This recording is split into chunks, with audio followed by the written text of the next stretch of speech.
माझे सहकारी रमेश वांजळे यांच्या मुलासाठी म्हणून मी आज इथे प्रचाराला आलोय.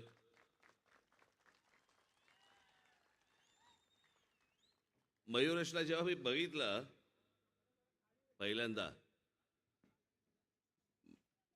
माझे बंधू जयदेव ठाकरे, त्यांचा मुलगा राहुल ठाकरे, मला पहिल्यांदा वाटलं हा राहुलच आलाय, तसाच दिसतो तो. माझा राहुल पुतण्या माझा. मला वाटलं की अरे राहुल आलाय. नंतर कळलं आमचा रमेश वांजळेंचा मुलगा आलाय. मग परत एकला गोष्ट लक्षात आली, शेवटी पुतण्याच आलाय.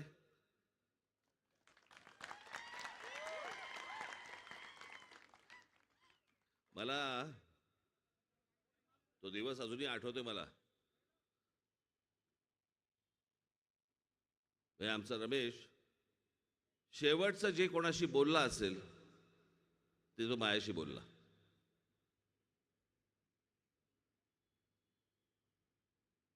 मी त्याला फोन लावला आणि मला तरी सांगितलं, साहेब मी बस हॉस्पिटलला आलोय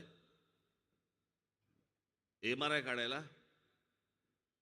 10 मिनिटात माझा MRI झाला की लगेच मी तुम्हाला फोन करतो. मी म्हटलं झालं झालं लगेच फोन कर, जरा मला बोलायचं आहे, महत्वाचं आहे.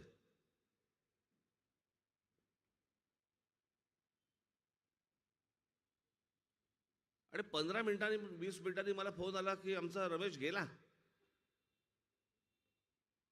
मी म्हटलं म्हणजे माझ्याशी आत्ता तर बोलला. म्हटलं नाही म्हणे, त्या MRI काढताना म्हणे गेला. काय बोलायचं मला, पुढे काय बोलायचं समजेच ना मला.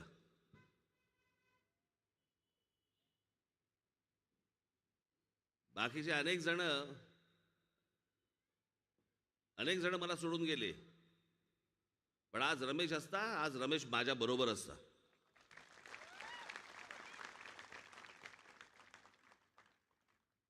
अनेकदा मी त्याला सांगायचो ती वजनं काढ म्हटलं गळ्यातली.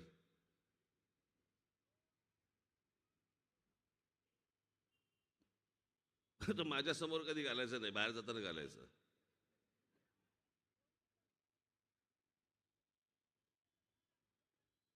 आणि आज मला मयुरेश पुन्हा मला रमेशची आठवण करून देतो. म्हणजे आमचा मयुरेश आकारानेही तसाच आहे आणि सोनेने मडलेलाही तसाच आहे, पण गोड पोरगा आहे, प्रामाणिक मुलगा आहे.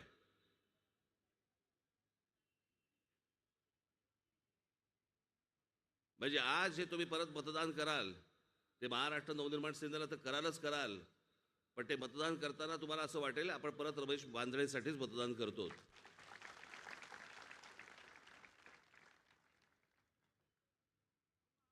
आज विधानसभेच्या निवडणुका या सगळ्या लागल्यात. सगळ्या मतदारसंघामध्ये काही मला जाणं शक्य नाही. 14-15 दिवसच मला मिळाले. मला काय सगळ्यांनाच मिळाले. आणि मग त्याच्यामधनं मी कसा बसा, कारण काय होतं शहरामध्ये सहसा सकाळच्या सभा फार होत नाहीत. लोक कामावर गेलेले असतात, कुठेतरी कामामध्ये असतात, शाळा कॉलेजमध्ये गेलेले असतात, गृहिणी आपल्या घरी असतात. आणि मग सकाळच्या सभा करणं खूप कठीण होऊन बसतं. आणि त्याच्यामुळे मग संध्याकाळच्या सभा हे अख्खं पुढं तुडवत यायचं. आत्ता मी हडपसरला होतो, हडपसरवरनं इथे यायचं. आता इथून परत मला विमानतळावर जायचं, इथून परत मला मुंबईला जायचं. परत मुंबईला काही बैठका आहेत, त्या बैठका आटपायच्या, सभा नाहीच.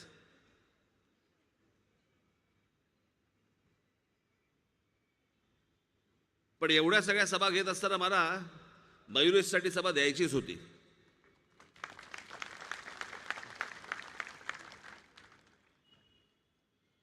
आज आता मी त्या हडपसरला जाऊन आलो. तिकडे सत्यानाश करून ठेवला या पुण्याचा, सत्यानाश. मगाशी मी त्या तिथे सभेमध्ये मी अनेक काही गोष्टी सांगितल्या. आता तुम्हाला काही मुद्दा कदाचित बोलता बोलता माझ्या तोंडात येतील परत त्या. पण काही भाग जे मी बघतो ना, महाराष्ट्रामधले, पुण्यामधले, मुंबईमधले, म्हणजे तिकडची लोक जेव्हा मी बघतो त्यावेळेला मला असं वाटतं की सर मरण येत नाही म्हणून जिवंत आहेत.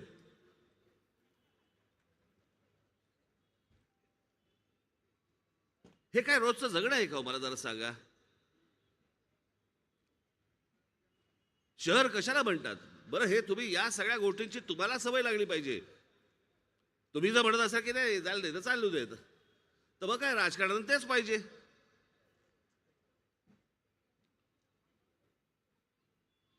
जेव्हा काही घटना घडतात, गोष्टी घडतात, त्यावेळेला बोटं मोडता आणि नंतर सगळ्या गोष्टी विसरून जाता. आम्हाला चांगले रस्ते मिळत नाहीत. रस्ते मिळाले आम्हाला गाड्या चालवायला, त्याच्यामध्ये आम्ही ट्रॅफिक जॅममध्ये अडकून पडतो. आम्हाला चांगले फुटपाथ मिळत नाहीत. आम्हाला चांगल्या शाळा मिळत नाहीत. शाळांमध्ये ॲडमिशन मिळत नाहीत. चांगली हॉस्पिटल्स मिळत नाहीत. रुग्णालय मिळत नाहीत. असली तर त्याच्यामध्ये खाटा मिळत नाहीत. सगळी बजबजपुरी, सगळी सत्यानाश झालेला आहे या सगळ्या गोष्टींचा. याचं कारण काय हवंय हे तुम्हालाही माहित नाही आणि काय द्यायचंय हे राजकारणाला माहित नाही.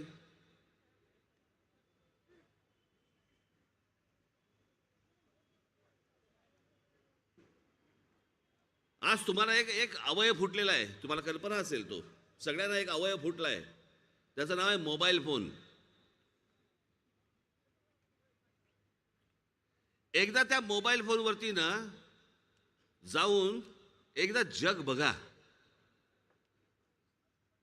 सहज मी तुम्हाला आता सहज सांगतो, नुसते बसले असाल ना तर जगभरामधली शहरं बघतं बघा.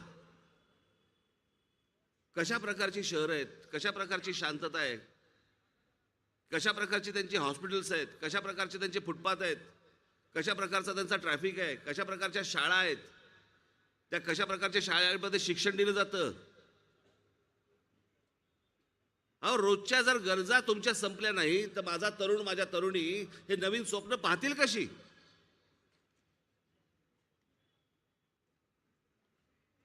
जगभरामध्ये अनेक तरुण, अनेक तरुणी वेगवेगळे शोध लावतायत, वेगवेगळ्या कंपन्या काढतायत.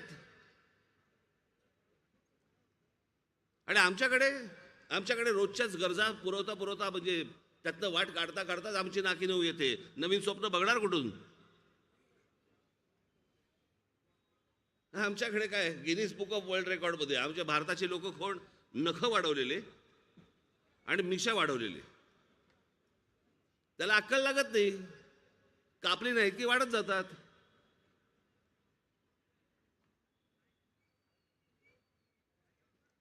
पण त्याच गिनीज बुक ऑफ वर्ल्ड रेकॉर्डमध्ये तुम्ही बाकीच्या देशांमधल्या तरुणांनी काय काय केलेत, शोध लावलेत, काय काय लावतायत एकदा बघा. अहो, आम्ही आमच्या मूलभूत गरजांमधनं बाहेर आलो नाही. आमच्या मूलभूत गरजांमधनं आमच्या निवडणुका बाहेर आलेल्या नाही आहेत. आम्ही अजूनही त्याच विषयांवरती आम्ही निवडणुका लढतो आहोत. आम्ही तुम्हाला रस्ते देऊ, आम्ही तुम्हाला पाणी देऊ, आम्ही तुम्हाला फुटपाथ देऊ, आम्ही तुम्हाला शिक्षण देऊ, आम्ही तुम्हाला काय हॉस्पिटल्स देऊ. आज जवळपास 35 वर्ष झाली मला प्रत्यक्ष राजकारणामध्ये. 35 वर्ष मी हेच ऐकतोय. माझा आजोबा देखील तेच ऐकायचा, ते देखील तेच ऐकायचे. माझे वडील, माझे काका देखील तेच ऐकायचे. मी देखील तेच ऐकतोय.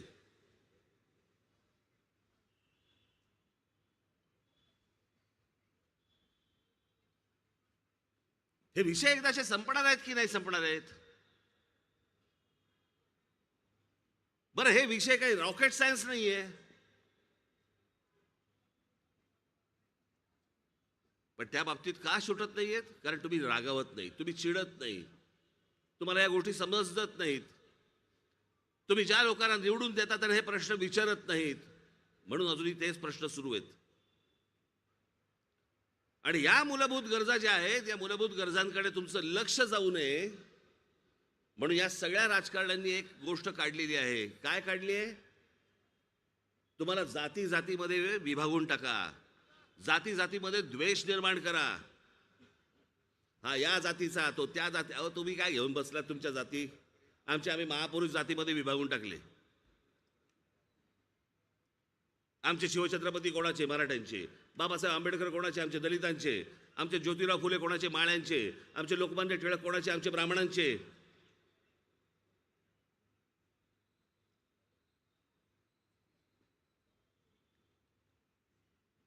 25 वर्षापूर्वीपर्यंत असले प्रकार कधी नव्हते.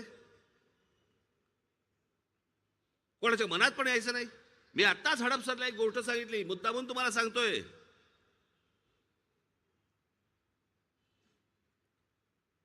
आपण महाराष्ट्राची जातीपातीमधनं परिस्थिती किती खालावून ठेवलेली आहे ना, त्याचं एक उदाहरण म्हणून मी तुम्हाला सांगतोय. उदाहरण, टेलिव्हिजनवरती माझ्या मागच्या एखाद्या सभेमध्ये जर ऐकलं असेल, परत ऐका, कारण आपल्याकडे विसरून जायची पद्धत फार आहे. या जातीपातीमधल्या द्वेषामधनं हे जे विष कालवलं गेलंय ना, याच्यातनं मराठवाड्यामधली एक परिस्थिती तुम्हाला सांगतो. इतकं घाण जे मी आजपर्यंत कधी ऐकलं नव्हतं आणि पाहिलं नव्हतं. एका कुटुंबातली एका व्यक्तीचं निधन झालं आणि निधन झाल्यावरती त्या घरामध्ये माणसं होती 3. ज्याचं निधन झालं होतं 4थे.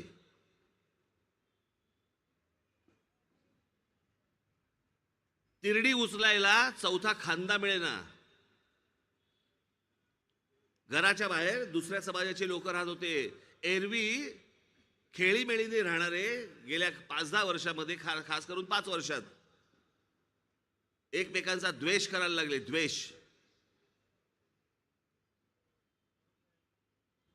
सगळ्यांची लहान लहान पोरं एकमेकांबरोबर सगळे एकत्र खेळायचे, एकमेकांच्या घरी जायचे, एकमेकांबरोबर सण साजरे करायचे, एकत्र जेवायचे.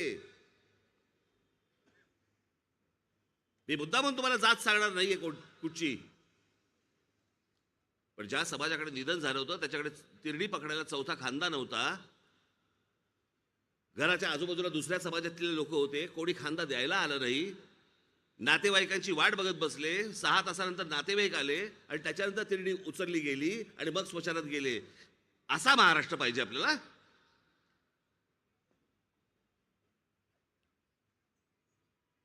अशा प्रकारे जर महाराष्ट्र विचार करणार असेल, मला हे राजकारणच नकोय, मला या निवडणुकाच नकोयत, मला याच्याशी काही देणं घेणंच नाहीये. खरं तर तुम्हालाही देणं घेणं असता कामा नये. अहो, कसा होता महाराष्ट्र आपला? जातीबद्दल प्रेम मी समजू शकतो, प्रत्येकाला आपापल्या जातीबद्दल प्रेम असेल. पण शरद पवारांची राष्ट्रवादी काँग्रेस पक्ष हा जन्माला आल्यानंतर जातीपातीमध्ये द्वेष निर्माण केला आहे माणसांनी. हे जे सगळं जातीपातीचं राजकारण जे सुरू झालं, द्वेषाचं राजकारण, हे 99 सालापासून राष्ट्रवादी काँग्रेसच्या जन्मानंतर सगळं सुरू झालं. तोपर्यंत कोणाच्या मनात पण येत नव्हत्या या गोष्टी. काढून बघा.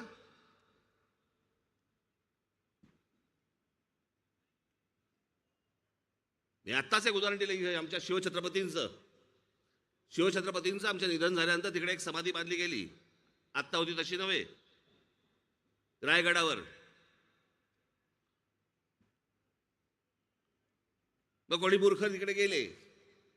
त्याच्यानंतर त्यांना वाटलं त्या समाधीच्या खाली काहीतरी आपल्याला मिळेल, धन बिन मिळेल, म्हणून त्यावरती काहीतरी विचित्र अशी उकरून ठेवलेली, उद्ध्वस्त केलेली. त्या आमच्या शिवछत्रपतींच्या समाधीवरती पहिली जर व्यक्ती कोणी गेली असेल तर ते आमचे ज्योतिराव फुले गेले.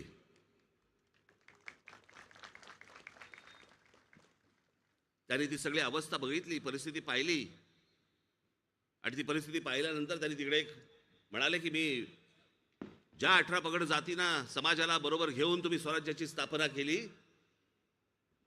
मी आपल्या विचारांचा प्रचार करीन.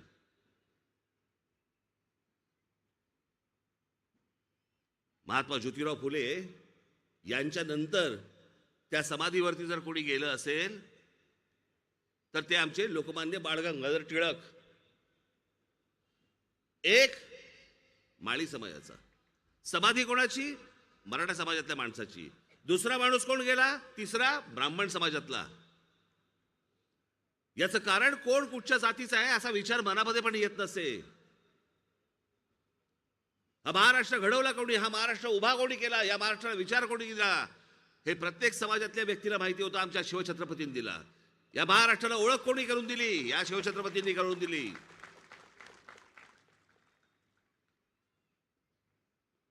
आणि मग लोकमान्य बाळ गंगाधर टिळकांनी या महाराष्ट्रामध्ये फतवाच म्हणा ना,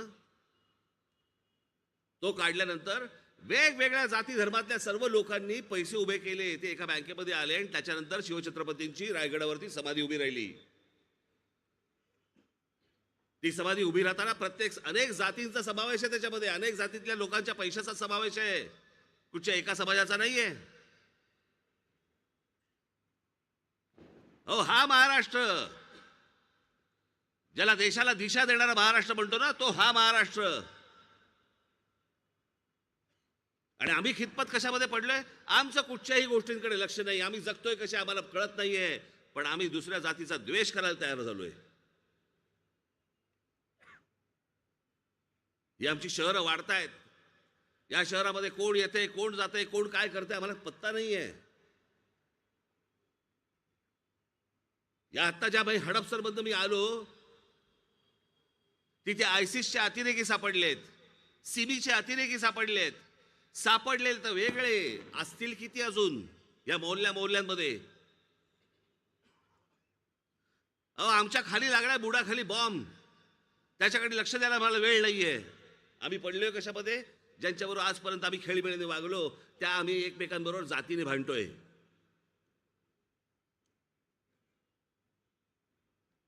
आणि एकदा का तुम्ही या जातीपातीमध्ये भांडायला सुरुवात केली, मूळ विषयांकडे लक्ष कोण देणार? या आमदार खासदारांना हेच हवंय की तुम्ही या जातीपातीच्या आणि सगळ्या गोष्टींमध्ये गुंतून राहा. आम्ही या रस्त्यांची आणि फुटपाथची टेंडर काढतो, टेंडर काढल्यावर रस्ता बनेल, रस्ता बनला की तो खराब होईल 6 महिन्यात, परत आम्ही एक टेंडर काढू, त्याच्यामधनं आम्ही आमचे टक्के घेऊ, आम्ही आमचे पैसे चालू ठेवू, तुम्ही जातीपातीमध्ये भांडत राहा.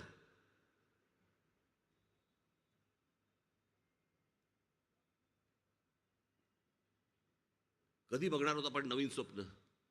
हा सगळा सिंहगड रोड, मला अजूनही आठवतं, पुण्यामधनं आम्ही लांबून आम्ही सिंहगड बघायचो, सिंहगड दिसायचं लांबून.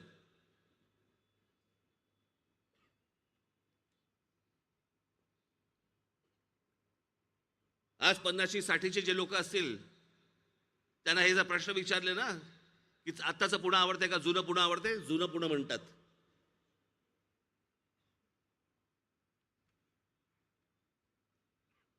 आताची मुंबई आवडते, पण मुंबईकरांना विचारून बघा आताची मुंबई आवडते का जुनी मुंबई आवडते, जुनी मुंबई आवडते.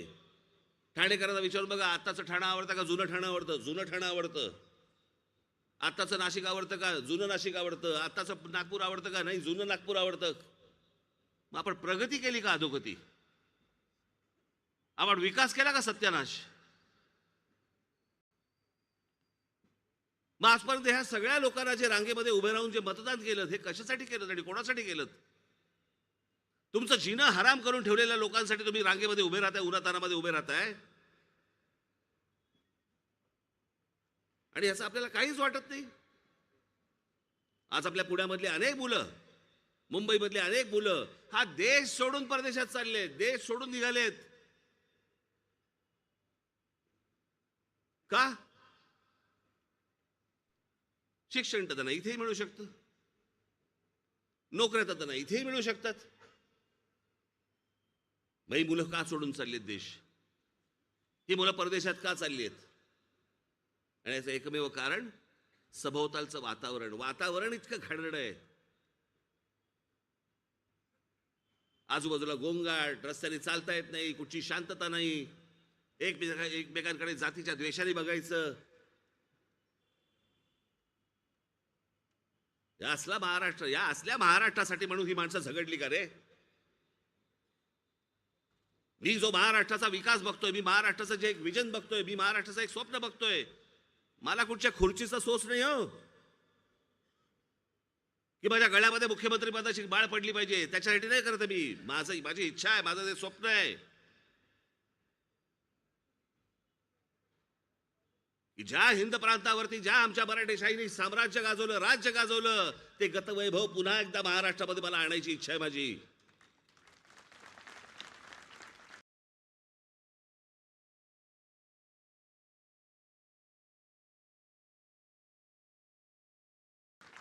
तुमच्या सहकार्याने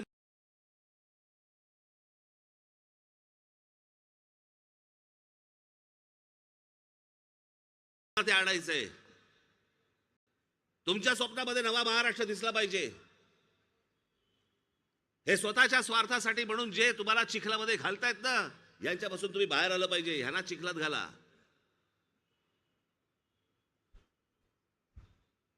नाहीतर या देशाला दिशा देणारा महाराष्ट्र, त्याची जी दशा झाली, अजून खड्ड्यात जाऊ, अजून खड्ड्यात जाऊ आपण. ही जी माणसं आता जी उभी आहेत निवडणुकीला, बाकीच्या पक्षांमध्ये कोणतंही स्वप्न नाही, कोणताही विचार नाही. जाहीरनामे नुसते तुमच्या तोंडावरती फेकायचे. हे दर 5 वर्षांनंतर ठरलेली गोष्ट असते. उद्या सकाळी महाराष्ट्र नवनिर्माण सेनेचा उद्या आपला जाहीरनामा बाहेर येतोय.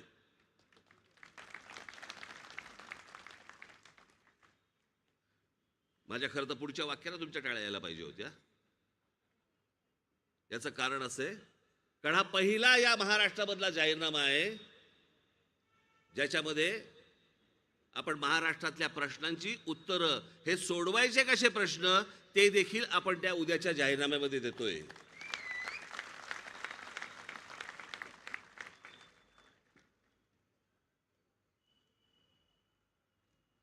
महाराष्ट्राचा विकास आराखडा, महाराष्ट्राची ब्ल्यूप्रिंट 2014ला आपण आणली. 2006 साली महाराष्ट्र नवनिर्माण सेनेची ज्याला स्थापना झाली, त्यावेळेला मी म्हटलं होतं मला महाराष्ट्राची ब्ल्यूप्रिंट, मला महाराष्ट्रासमोर आणायची आहे. या राज्यामधले प्रश्न सुटत नाहीत कसे काय, का नाही सुटत? हे काही रॉकेट सायन्स नाहीये, हे काय आपल्याला अणुबॉम्ब बनवायचा नाहीये. अहो, जगामध्ये हे सगळे प्रश्न सुटलेले आहेत, आपल्याकडे का नाही सुटत? कारण इच्छाशक्ती असलेली माणसंच नाहीत.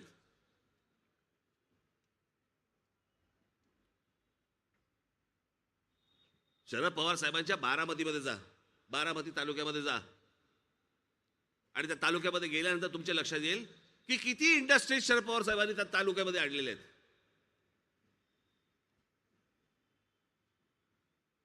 किती किती उद्योग आणले त्या तालुक्यामध्ये. मग पवार साहेब, जर बारामती तालुक्यामध्ये जर समजा तुम्ही उद्योगधंदे आणू शकता, माझ्या महाराष्ट्रात का नाही आणले? आम्ही तुम्हाला महाराष्ट्राचा नेता म्हणून का म्हणायचं? जो महाराष्ट्रातल्या प्रत्येक भागामध्ये उद्योगधंदे आणेल, महाराष्ट्रातल्या प्रत्येक भागामध्ये जेव्हा उद्योगधंदे येऊन ज्याला रोजगार निर्माण होईल, माझ्या बेरोजगार तरुणांना ज्याला काम मिळेल, तो महाराष्ट्राचा नेता.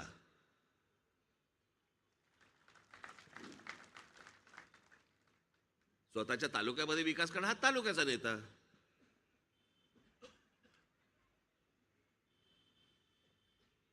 जाणता राजा बिंचा राजा तर नंतरचीच गोष्ट.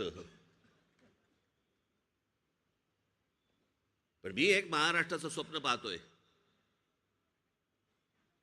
आणि ते स्वप्न खरं आहे. जे मला स्वप्न हे उतरवता येण्यासारखं आहे, पण ते पहिल्या उद्या तुम्ही सत्ताच मागतोय तुमच्याकडे. या महाराष्ट्राची सत्ताच मागतोय. पण हे सत्ता मागत असताना पहिल्या 5 वर्षामध्ये हे गेले 50-60 वर्षाचे प्रश्न सुटणार नाहीत.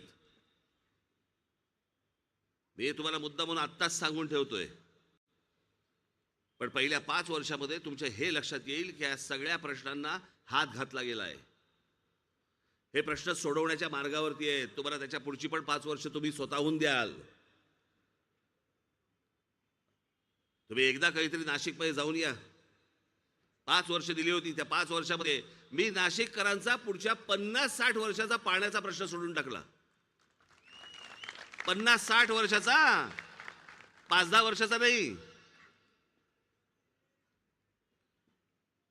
नाशिकमध्ये मी ज्या प्रकारचे रस्ते बांधले आम्ही, त्या रस्त्यामध्ये खड्डे तुम्हाला सापडणार नाहीत.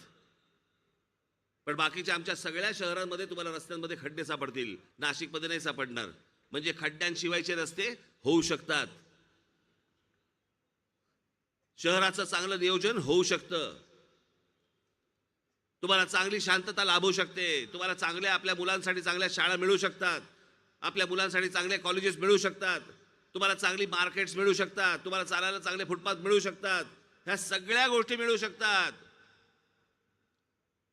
पण त्याच्यासाठी राज ठाकरे पाहिजे. हे वाक्य मी अत्यंत जबाबदारीने बोलतोय, अत्यंत जबाबदारीने बोलतोय.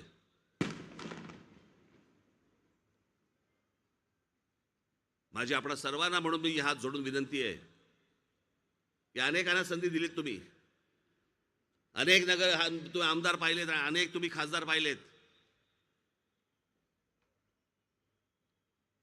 आज इकडे मयूरेश उभा आहे, कुठे आहेस रे? ये समोर.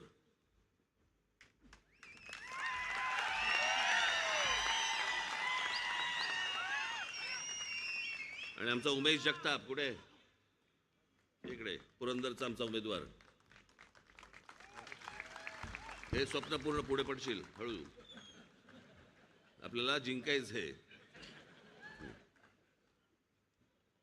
येणाऱ्या 20 तारखेला कुठेही गाफील राहू नका.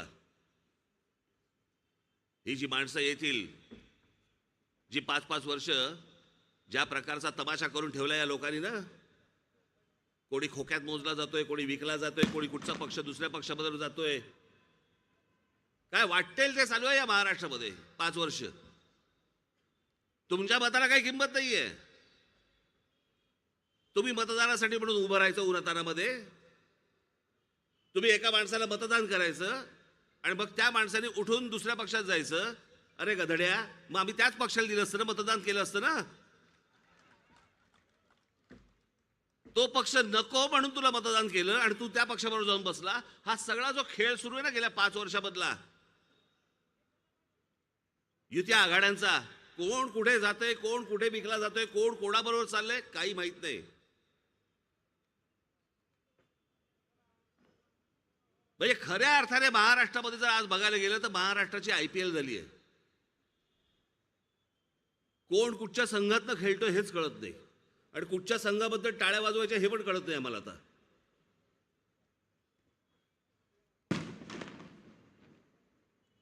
आज जो तुमच्या मतांचा जो अपमान गेल्या 5 वर्षामध्ये झालाय ना, त्याचा बदला घ्यायची वेळ आली आहे. आज महाराष्ट्रामध्ये सगळ्या ठिकाणी महाराष्ट्र नवनिर्माण सेनेचे उमेदवार उभे आहेत. ज्या लोकांनी या संपूर्ण महाराष्ट्रामध्ये अख्खा राजकीय चिखल करून ठेवला, शर्मेने मान खाली घालायला लावली आम्हाला, ती परिस्थिती जर दूर करायची असेल तर महाराष्ट्र नवनिर्माण सेनेचे जिथे जिथे म्हणून उमेदवार उभे असतील महाराष्ट्रामध्ये, मला सगळ्या मतदारसंघामध्ये मला जाता नाही आलं, येऊ शकलो नाही, त्याबद्दल मी क्षमा मागतो महाराष्ट्राची. परंतु जिथे जिथे माझं या टेलिव्हिजन माध्यमातून किंवा सोशल मीडियामधनं कुठूनही माझं भाषण ऐकत असाल, माझी सर्वांना महाराष्ट्राला माझी हात जोडून विनंती आहे, जिथे जिथे म्हणून माझ्या महाराष्ट्र नवनिर्माण सेनेचे उमेदवार उभे असतील त्यांना येत्या 20 तारखेला आपण रेल्वे इंजिन या निशाणीवरती बटन दाबून प्रत्येकाला प्रचंड प्रचंड मतांनी आपण विजयी करावं असं एक आवाहन सर्वांसमोर करतो आणि आपल्या सर्वांची विनंती घेतो. धन्यवाद. जय हिंद, जय महाराष्ट्र.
धन्यवाद साहेब. आपण या ठिकाणी येऊन आम्हा सर्वांचे हात बळकट केले, आमचं पाठबळ जे तुम्ही वाढवले इतक्या चांगल्या रीते, त्यासाठी मी सदैव आपला आभारी व ऋणी राहीन.